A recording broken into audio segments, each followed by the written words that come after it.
Anyway, so they're trying to work out, he's trying to make it work.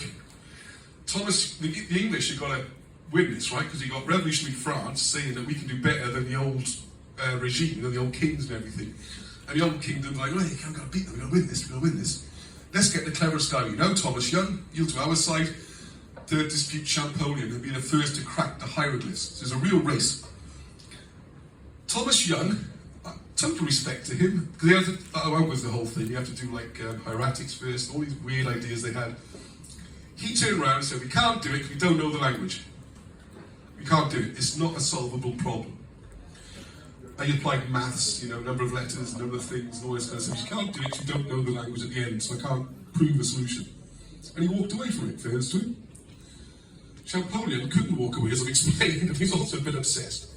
So he spent his time trying to ram square pegs into round holes. There's some of the notes they had at the time.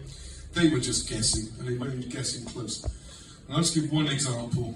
This is the most famous, these are called cartouches, another fancy name. See the circle themes aren't drawn very well on this one. Around the hieroglyphs, all it means, it looks like a bullet. It's just, that's these fancy terms, don't put people off. This, anyone know who this is? Whose cartouche this is said to be? Hello? Who?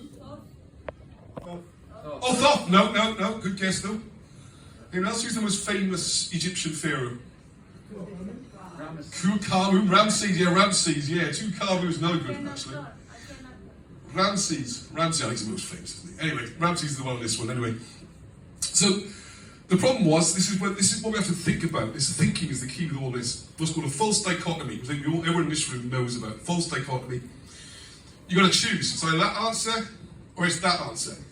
And if I can prove that one's wrong, this one must be right. It's nonsense logic. It's the old, if you're not with me, you're against me kind of logic. It's nonsense.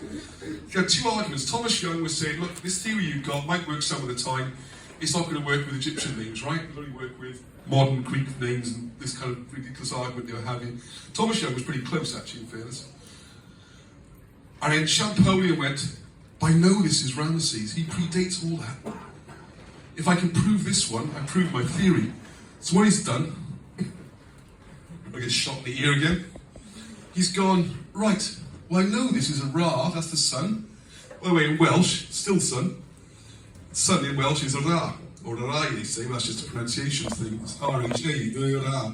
Ra, it's still Ra to this day. You can see this language of ancient Egypt running through the Welsh language constantly. Anyway, so I'm rather going to ignore this. I'm going to pretend that line's not there, just ignore that, so I don't know what that's doing there. This looks like an M, doesn't it?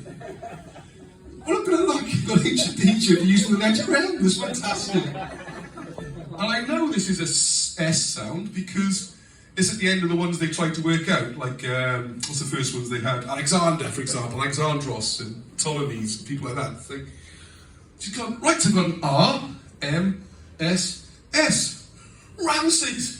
He was so excited when he ran down, and I've forgotten the French, but he ran down, I've got it. And he was so excited, the story goes, he fainted and he had to slide in his bed for 3 days, recovering from his excitement.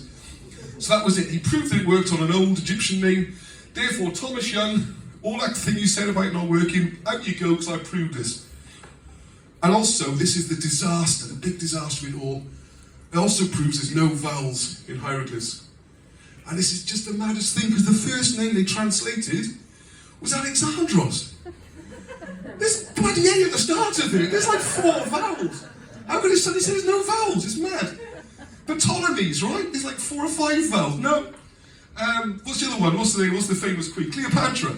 How many vowels in Cleopatra? It's almost every letter a vowel. No, there's no vowels. It's absolute bonkers. And we're stuck with this. This idea there's no vowels to this day. What it did, you see, was a disaster, because you can do, if there's no vowels showing, you can make up any vowels you like. You can call it whatever you want to do. And there's another one where, I'll do a short comparison in a minute, where 2 things slightly different in 2 places.